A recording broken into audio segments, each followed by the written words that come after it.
Welcome to First Unitarian Society of Minneapolis, the birthplace of Congregational Humanism.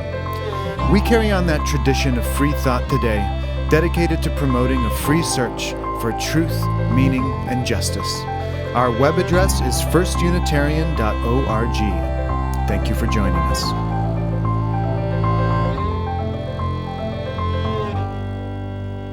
I want to take a moment for a moment of wisdom, something that comes from outside of us that we can take into ourselves and have that ripple effect through the rest of of what we do. So I want everybody here to think about two things today during our moment of wisdom, and one is kind of weird.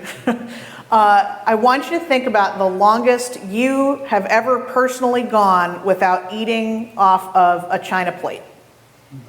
Right, it might have been, for me, the most recent example was my husband was out of town on a long camping trip.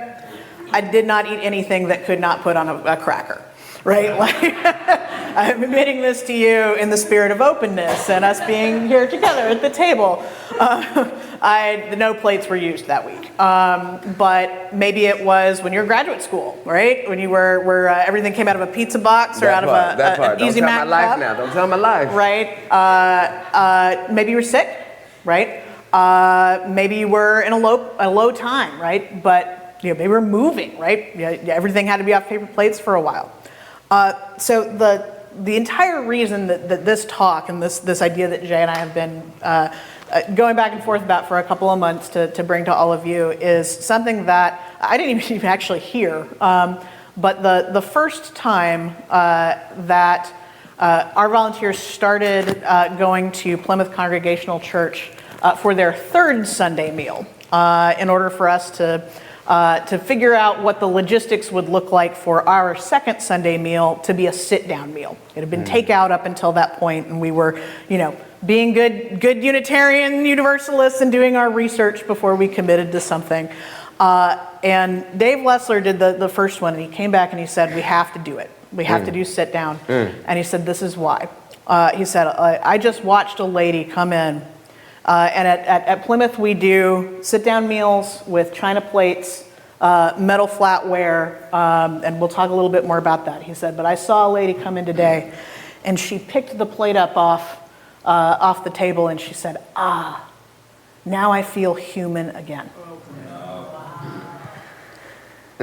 So, nothing we say over the next 30 minutes is going to be better than that, frankly.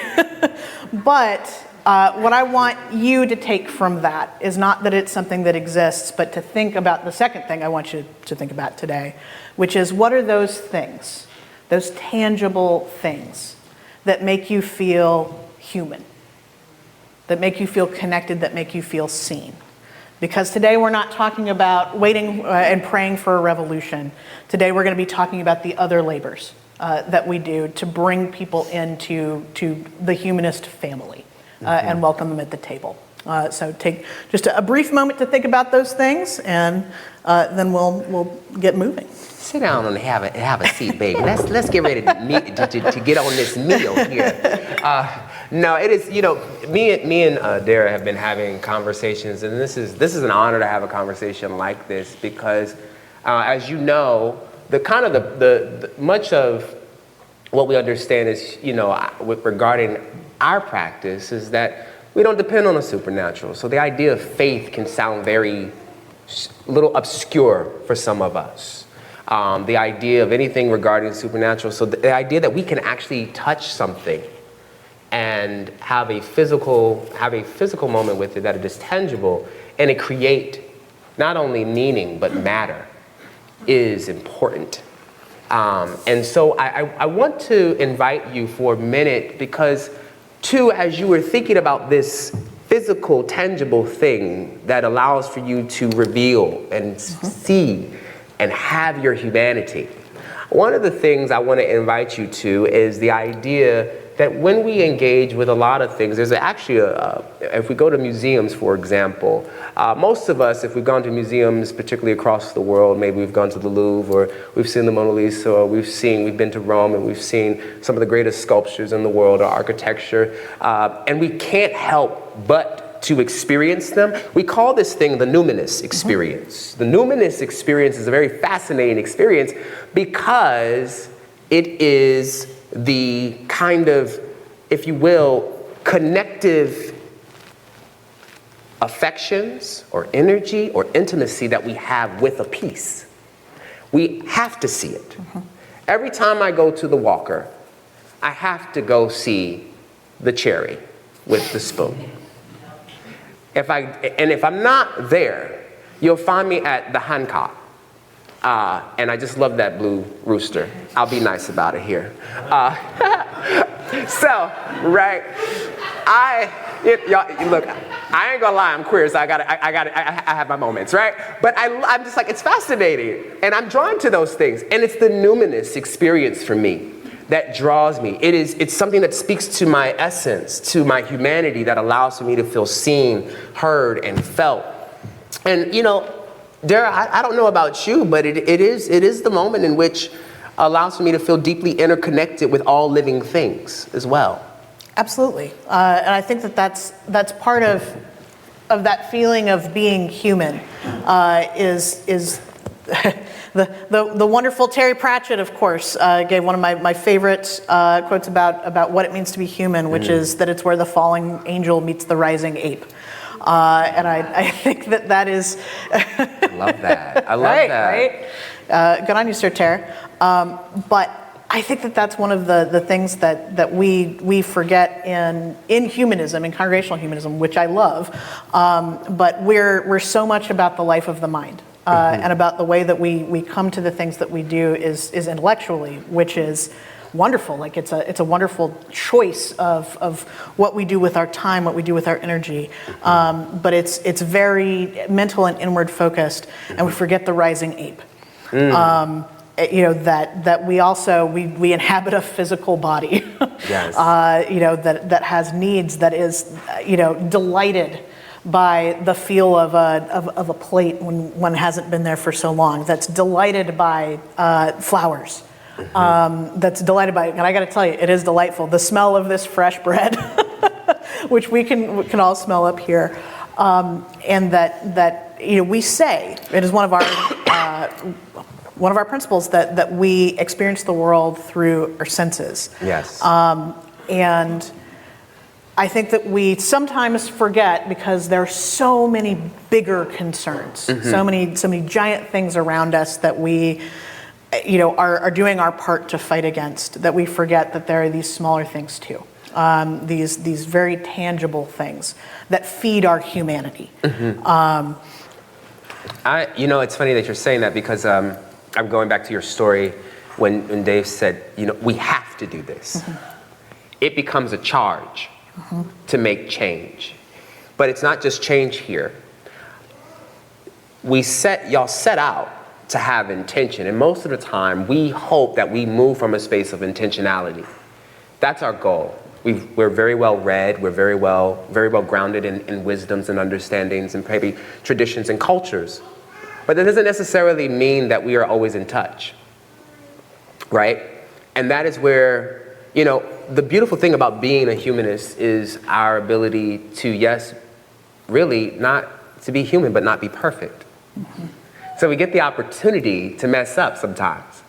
And if I may, right, the reason why I bring this up is because as soon as Dave felt the charge, he realized that the work of being intentional, just making food on one end is one thing, but he actually had a moment where he realized that he was in touch. And that's, y'all have heard me say this word before, and this is something that I take very sincerely when dealing with ethical explorers, is because I want them to have a sensorial process, right? The intentional with the sensorial creates impact, right? And so it's because I want us to get in touch.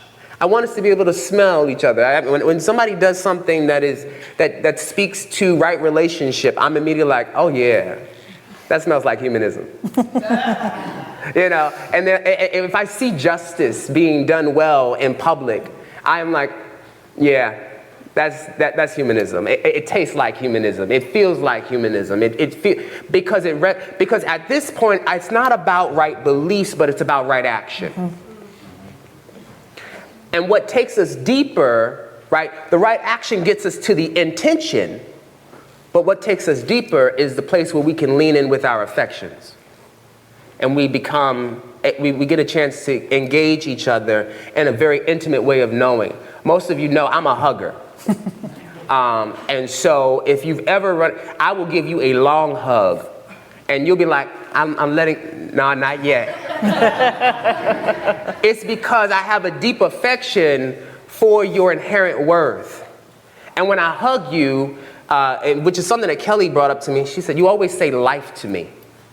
And that is my hug. My hug comes with life. My life is just as valuable as your life, and I hope that you will help me preserve my life along with yours, right? Because that is an important factor to getting to kind of an effectual place that says, I want to be in touch with you. I want to be able to reach out and do more. And so it is that. My tangible thing is a hug.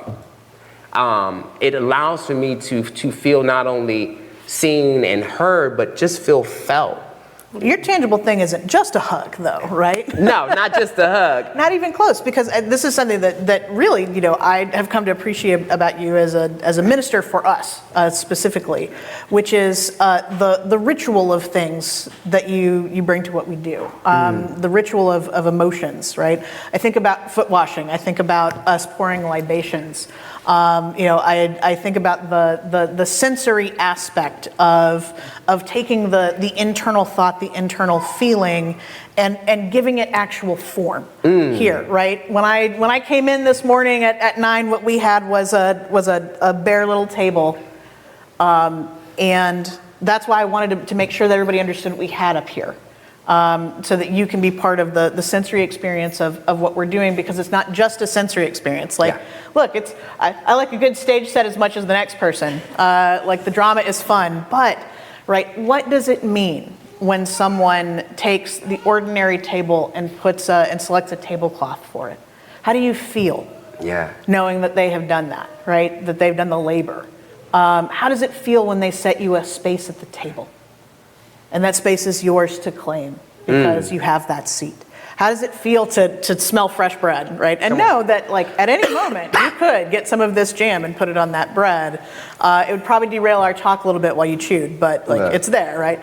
The reason that Jay and I picked rice for today's libation is that in huge portions of the world, particularly Southeast Asia, the way you ask, hey, how's it going, is by asking somebody, have you eaten rice today?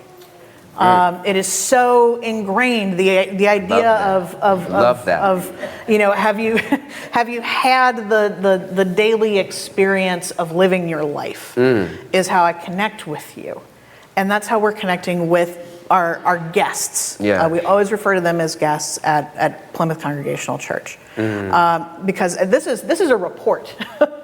I know that most people don't bring budget reports with fresh bread and jam, but maybe those would go better. Just a thought. Come on, food and budget treats, reports, right? I'll take it. Yeah, but this is me telling you how we're spending your money. And your time that we as a congregation have been contributing to our second Sunday meal, and the way that we're doing it is inefficient. It's inefficient because could we feed so many more people if we didn't allow for sit-down meals? Yes. Could we feed so many more people? Could we just produce more calories for people who are hungry? If we didn't do things the way that we did?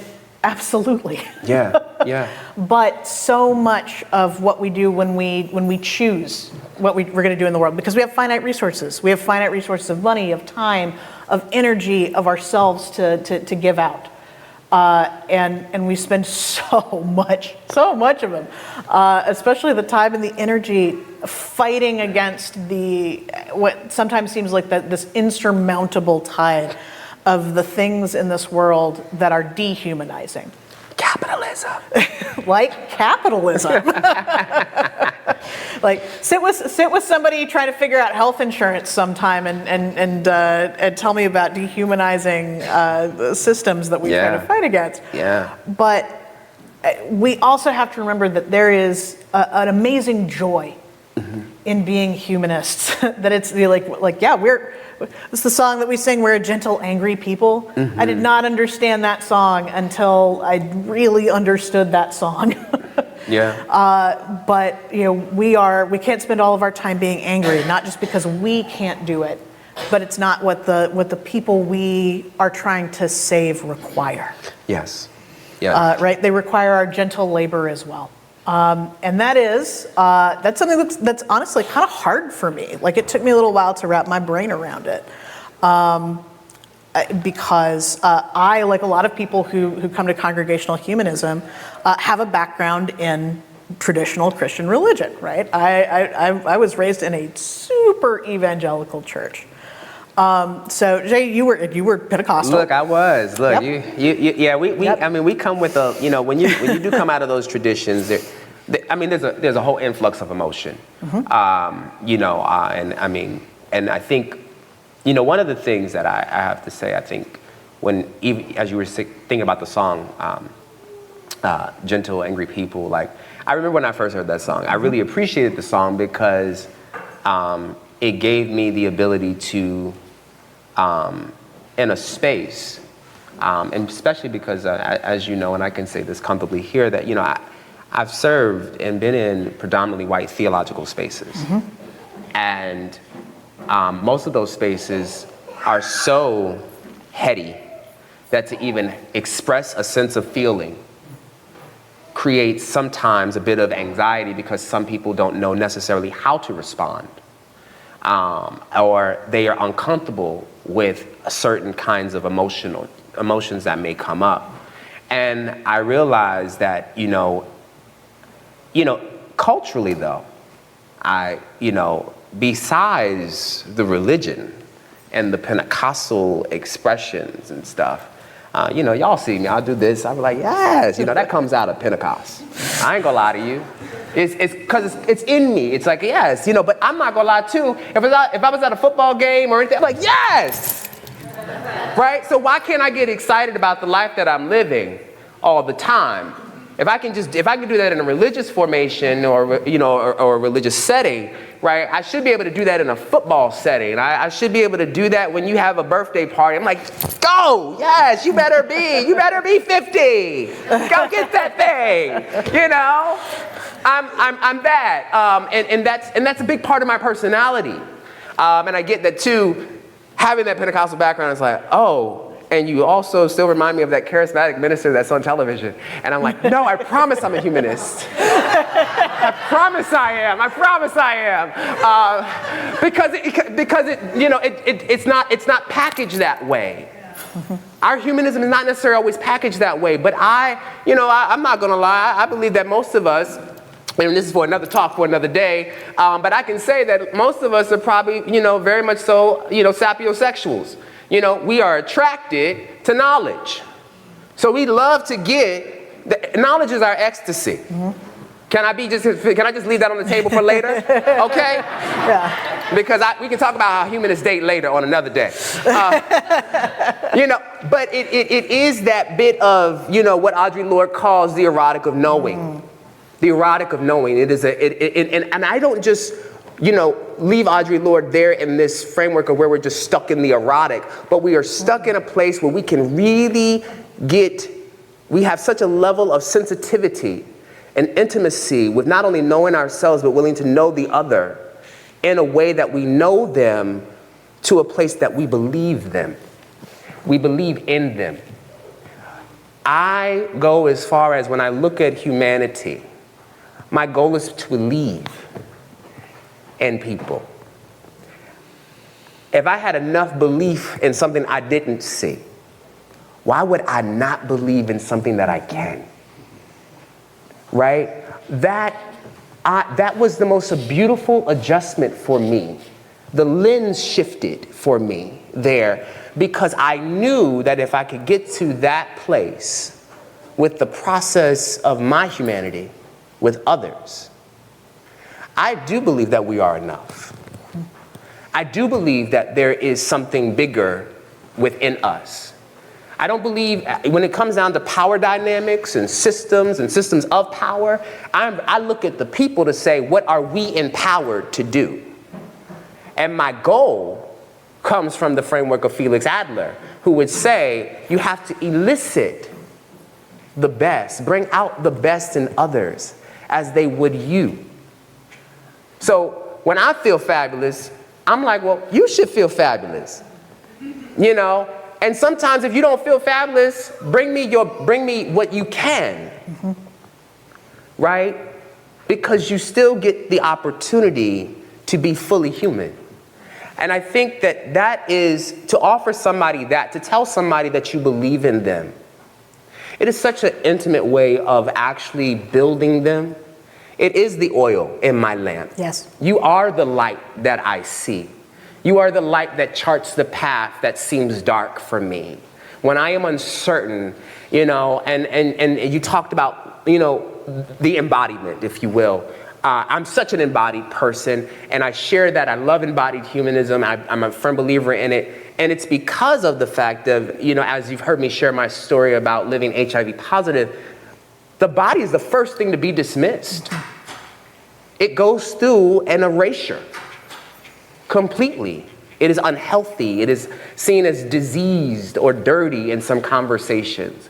And here was a tradition that allowed for me to be fully embodied. So trust me, I am going to talk about the body. Trust me, I am going to talk about it in various ways, but I'm going to talk about it as a sense of knowing and a sense of understanding and healing, because that is our process. That's a big part of our process. And, you know, we could talk about nurturing the body. We can talk about fostering relationships with each other and things like that. I find it to be absolutely empowering to know our worth, and know our worth because we live and we are alive. And as David would quote Howard Thurman, we need more people who have come alive. Who come alive. Right? Come on, y'all know, I know y'all know. Look. And I come from something of a different, we come from a slightly different, although very similar, background religious traditions. Who did the work of welcoming at the congregation you grew up in? We had ushers at the door. And who were those people? Oftentimes, those people were, they were seniors who were like deacons, Deacon Stokes would be at the door for us. He'd have his white gloves on and his suit, and every time, and he would find you a seat. He wouldn't tell you to just come on in. He would actually walk you to your seat where you could go sit next to somebody, and he would say, real clean, brother. I have to demonstrate, because it was a sophisticated finish. He would have his hands like this, and he'd walk, and he would sit you directly next to somebody that he knew could help you get acclimated to the space. Hospitality was everything in those environments, because they would sit you, they knew who to sit you next to. In case you needed to feel more acclimated. Have you been here before? No, I haven't. Have you ever been to a Pentecostal service before? Because if you ain't never been there, right? And for I don't want to sit you next to somebody that's going to knock you over, But that was a real thing. But that was the hospitality and the generosity that was extended. Who was at your door? So we had brothers. Okay. We had brothers. But they were always brothers. Okay. I grew up in a tradition where women's labor was invisible in the church, although it was essential. Yeah. We did not have, I grew up a Church of Christ, not United Church of Christ. Those people are kind of nice. I honestly, I really loved my Church of Christ congregation too. I just knew that I was never gonna fit for a lot of this. Especially if you're gonna be invisible. Exactly. Did they not hear that Mary was the first one to preach about? Invisible, but the labor was not. We did communion right? 3 times a week, every time we met, right? And only men could serve communion. Wow. But the trays, the little crackers on the trays that had to be prepared, and the tiny little, we did grape juice, of course, because we were dry. Of course, in little plastic cups. A man never prepared those, as far as I know. Huh. Those were prepared by women in the kitchen of the congregation. But y'all had real bread? We did have real bread sometimes. Okay, so yeah, because we had that little foam We cracker. sometimes had a little cracker, and that was not awesome. But the grape juice was great. So, but that is the tradition of caretaking that I came from observing. Right? Is that women's work is essential. Yes. But it is silent, and it is known but unseen, and that it was men who did the actual connection. The women's work was actually disconnected, and that's why it was hard for me. Wow. As somebody who's, my husband will tell you, my love language is food, right? Is feeding people. Always ask people, have you eaten? What can I get you? Can I get you a drink? Can I? That's have you eaten rice today? When you come to my house or into my space, or even if I kind of have some food, like I'm sitting here looking at this bread and thinking, how many people are here? You trying to create a miracle? Don't try to create a miracle. Yeah, I know, right? You think about some miracle work. Now let me stop. About to break bread and feed the multitude. But that's difficult, right? When you leave that tradition and you're coming to one that where you get to forge your own way of love. To think, but is my labor valued, or am I? And if it is valued, am I falling into a pattern that is not healthy for me and is not an actual connection? Yeah. And one of the beautiful things, like the first thing, I love telling this story. My first time at FUS, like I moved up here alone. Like I was living out of a suitcase in an Airbnb while my husband was selling our house back in St. Louis. I didn't know anybody up here. I had a few friends, but the first thing was like, all right, we're moving here forever. Like we're setting down roots. The first thing I'm going to do is find that Humanist congregation, because I've got the Humanist congregation I love that I've had to leave in St. Louis, but here we are, like new beginnings. You were at St. Louis? Yeah, Ethical Society. Yep. Really? Okay. Yeah. So I didn't know that. Quoting my buddy Felix Adler, right? I'm learning. My man, Felix Adler. Okay. So, I tried to come here twice and I couldn't find the building. Like, and I'm actually pretty good at city navigation. I'm a city dweller, but like whatever Google Maps was trying to send me somewhere else around the area. So third time's a charm. I finally find the building, and I don't believe in really anything supernatural, but I do believe that you see the thing you need to see. Yeah. When you need to see it for yourself, or in this case, you smell the thing you need to smell. Because when I finally came in, it was Super Roll Sunday. So I come in these wonderful doors. There's this beautiful side garden, and in college I studied tea house architecture of all things, and we've got this wonderful space where you can sort of connect with the natural and let off the concerns of the day to come together in communion. We're like, all right, that's already a point in favor. And then the doors open, it's just cinnamon roll. Come on. Wall to wall through the whole building. And that's when I knew, right? That's when I knew that I was welcome in the space. Come on. And that's so much labor, right? That's so much work. And now I get to make the cinnamon rolls, and it's awesome. But like that connection, that visceral connection, is something that some of the traditions we have come from, even though they may be very problematic about what our value is, Yeah. And what they value about us. That's something they get right. Yeah. And it's something that we get right too. Even though we don't think about it very much. About the welcoming of our space, about the ways that we transform what's mundane, the ways we transform, a little 4-square table into an entire idea, that we can share with other people, and that connects with them, not just mentally, but physically. And that's a lot of what we're doing at Plymouth, is connecting with people in a very physical way, right? We feed hungry people, that's it, right? Like the job is simple. You show up, you cook the food, right? But it is so much more than I could have, than I would have thought. You know, I was thinking a long line of people who are unhoused, who are insecure, who come through, they get a hot meal, they eat the meal, and then it's just like this tiny, bright light. But it's so much more than that. From my experiences being there, we have a community of people, which was not what I had expected. Yeah. And I don't know why. I mean, like, I know better. Yeah. I know what humans do when they can come together and eat together. Yes. Which is that we talk to each other. We do exactly what we did today. Welcome. It's good to see you. What's new? What are our joys and our sorrows?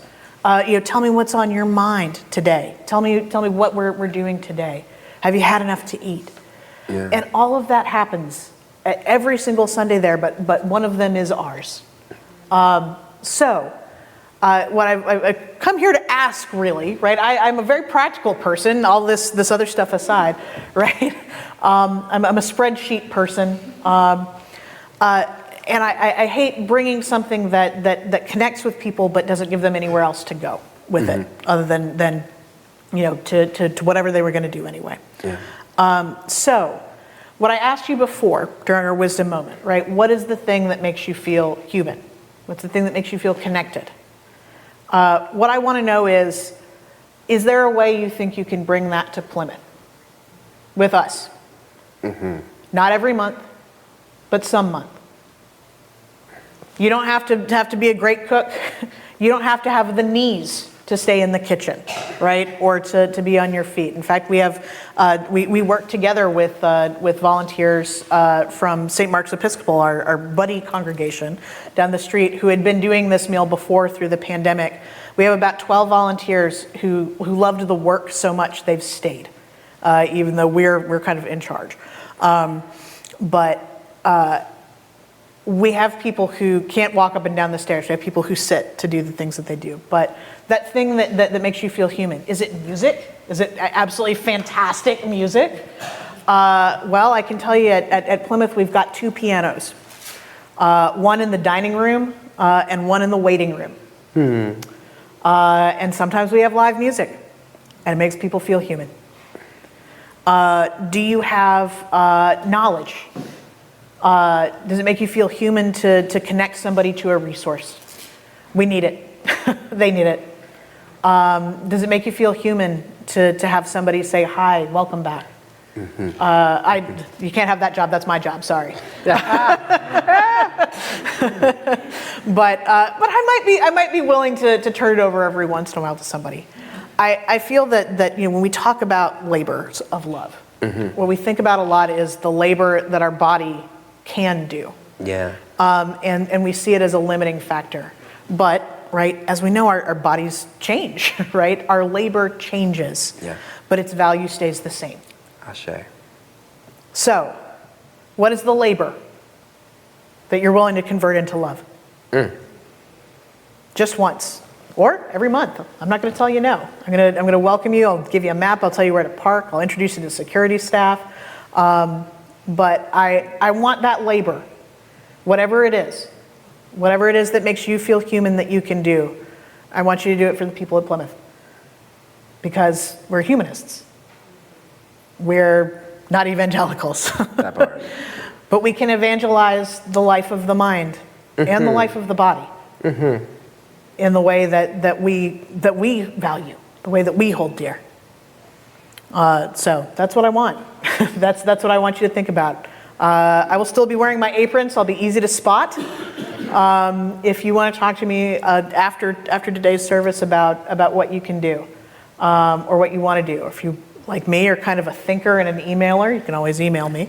But I want us to have this beautiful opportunity, right? And I'm so glad that Jay picked that wonderful Chaka Khan lyric, right? I'd go through the fire for the chance to love you. I don't want fire. I want us to go, right? We have a Groveland entrance. So does Plymouth Congregational Church.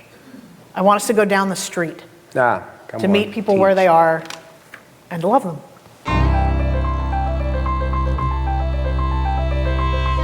Thanks for listening.